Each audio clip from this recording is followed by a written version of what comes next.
Hey guys, Noob here, and welcome to the Morning Browse. This is a web show where I look up things online and just give you random bits of information that either you didn't think about looking up or you just didn't want to look it up yourself. Today we are talking about strange species that have been found probably within the last 5 to 10 years. I just kind of found a list to go off of, and I'm going to talk about a few of them, and then I'm also going to talk about one of the newest found species that I was able to find. So the first one we have is the Pinocchio Frog. It was discovered in the Vosges Mountains of New Guinea. It's a tree frog that has a interestingly shaped nose.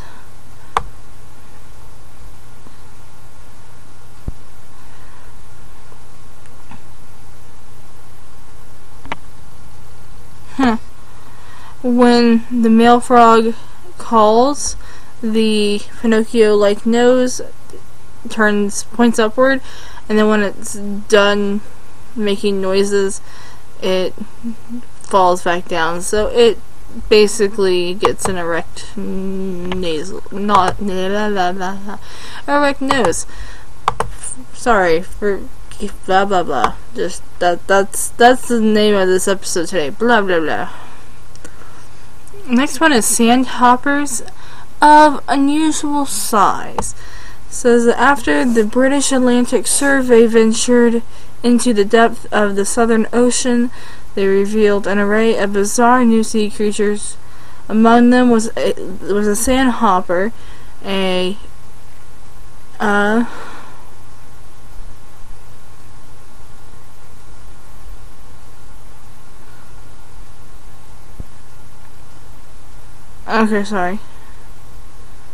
Okay, so it's typically a tiny inhabitant of the sea. Sandhoppers have grown enormously to fill in the place of crabs in the ecosystem.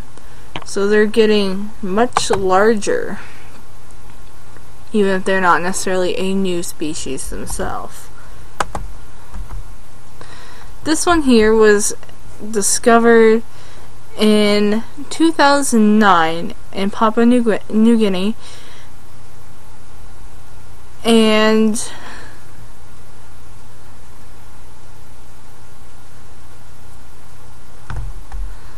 this is the jumping spider.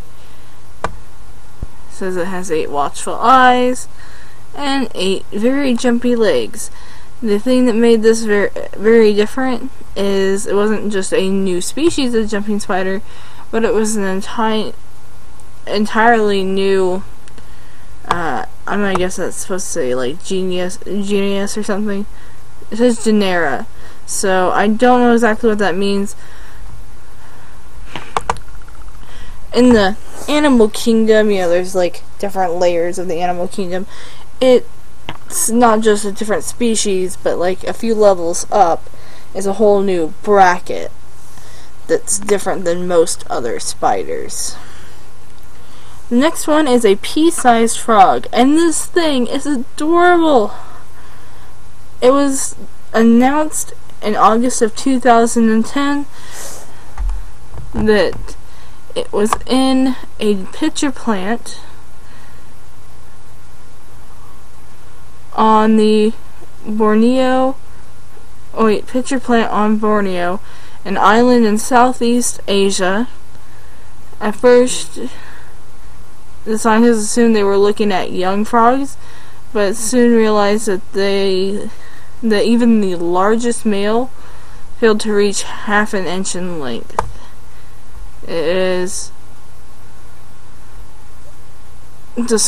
They describe it as the tiniest frog known to inhabit the Old World, which is Europe, Asia, and Africa. Next is the Legless Lizard. It was discovered in Brazil in the hot and sandy Cerrado region in April 2008. And it simply says, why is it a legless lizard and not a snake? That is simply up to a scientist's interpretation. Next one is the flying frog. This is a flying frog, one of 350 new Himalayan species discovered by the WFF and its partners in the last decade. It spreads its toes and glides from the heights of treetops on its generously webbed feet. It also looks like it has some camouflage abilities. Next is the leaf deer. It's supposed to be the world's smallest deer. It stands at only 2.5 feet and weighs about 25 pounds. Lives in Myanmar, Burma. The deer is so small that scientists affiliated with the WWF first thought it was a baby of another species, but obviously not. This one is the crystal frog. It's somewhere between Ecuador and Peru,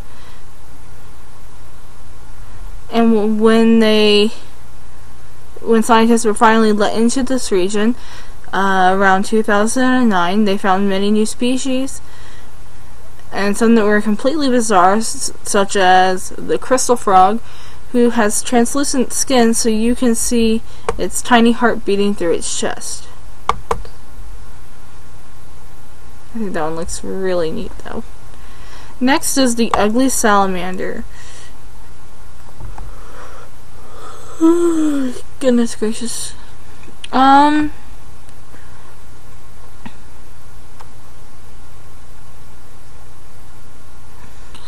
It just basically says that you know you have it bad when the news promotes the fact that you are an ugly salamander more than the fact that you are a new species.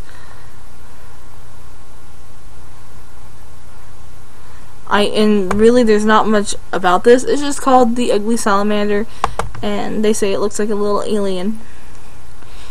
Next is the Venomous Scorpion, which, I mean, that's a lot of them. But this is a large scorpion, about 3 inches long, and is the first scorpion ever documented in Nepal. This one here is the gastric brooding frog. It was last seen in 1985, so this one's a bit older.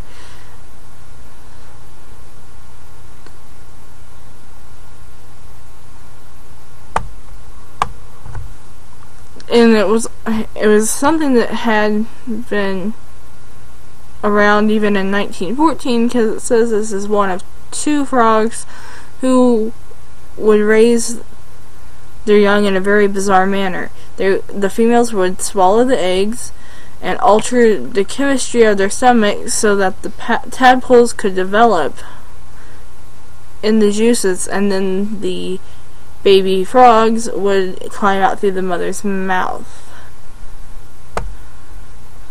That sounds interesting. And the picture's kind of cute in a really disturbing sort of way. And this is the young ice fish. Says that their blood is filled with antifreeze, but no red blood cells. This is among many creatures recently photographed by the British Antarctic Survey in the Southern Ocean, one of the fastest warming seas in the world. The fish is highly adapted to life in cold waters of Antarctica. Okay. The world's smallest wallaby was identified I gotta stop yawning. It was identified in 2010 in the Foja Mountains of New Guinea.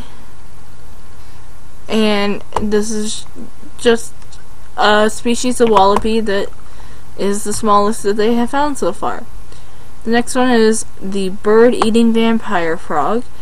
And says this frog is among 1,000 new species. Is one of 1,000. Is among 1,000 new species discovered in the Mekong region of Thailand by the WWF in recent years. It is so mean that it catches and eats birds with fangs that protrude from its bottom jawbone. Yes, it is a vampire frog. It basically poisons them with its juice, with its fangs, I guess. This is a sea pig.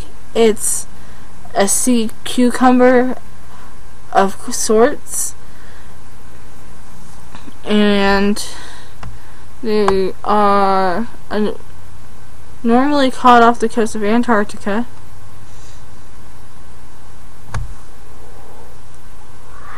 And I know I've heard of sea cucumbers before, but some of them are a bit different than others.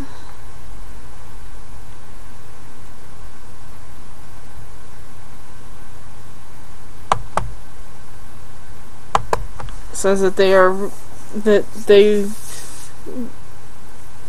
they tend, because of sea cucumbers and the environment they live in, it's sort of points out that there might be some more change going on in the waters, in the shallow waters, that scientists can really look at further.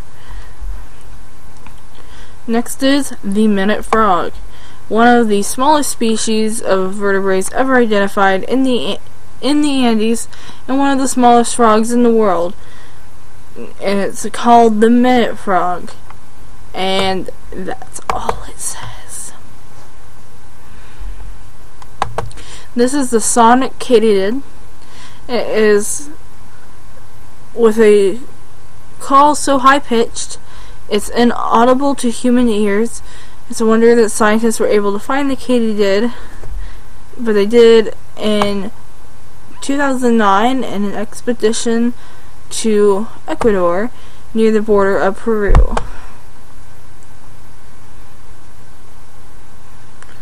This one here is the tiny, I think it's actually supposed to be called the tiny titty monkey. It's a really cute little monkey, and it was found in the Amazon.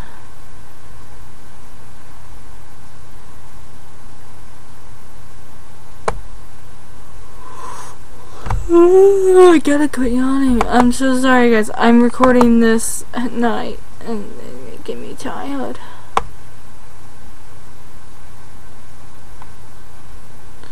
Says that so few of them have been found, though, that it's pretty much already on the endangered species list.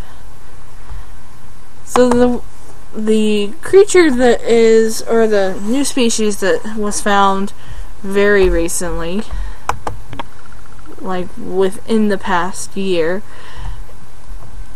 is the Dementor wasp. And it says, I'll read you this article real quick. There was at least 139 new species discovered in 2014. In the greater Mekong region, which is Cambodia, Laos, Myanmar, Thailand, and Vietnam, there was 90 plants, 23 reptiles, 16 amphibians, 9 fish, and 1 mammal. Among the I cannot talk. Among the new species, you can find the nightmare soul-sucking Dementor wasp. It's the world's second longest insect, with a color-changing 30 for. Wait, what?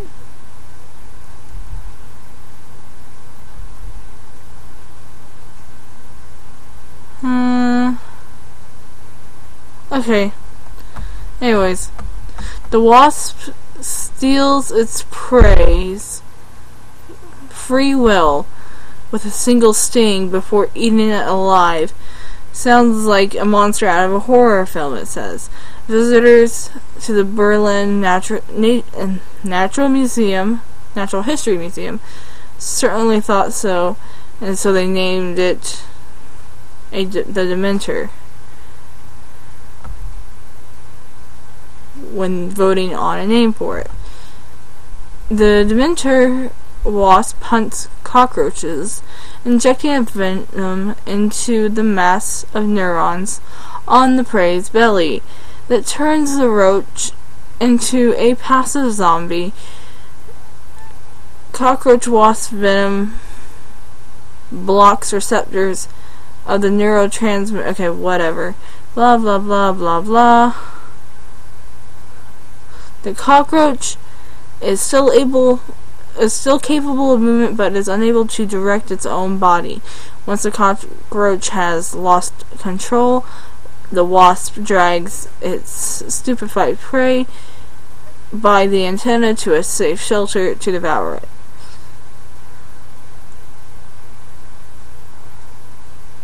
So, honestly, if the only thing it ate was cockroaches, it can do that because they're hard to kill. They're quote unquote hard to kill anyway. So, I don't see why we need to keep them around. But, I mean, we don't need a whole bunch of Dementor wasps ganging up on us. Well, thank you guys so much for watching. And I will see you guys next week with more videos. There'll be some stuff uploaded on the weekends as always.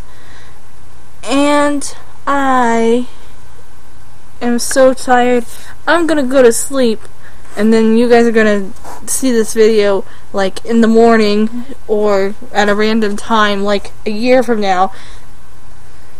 Breaking the fourth wall and shit right now. Anyway, if you have any more suggestions of things for me to look up and talk about, you can either comment down below or message me or send me a thingy thing on Twitter. Thank you, and you have a wonderful day and a wonderful weekend. Bye bye.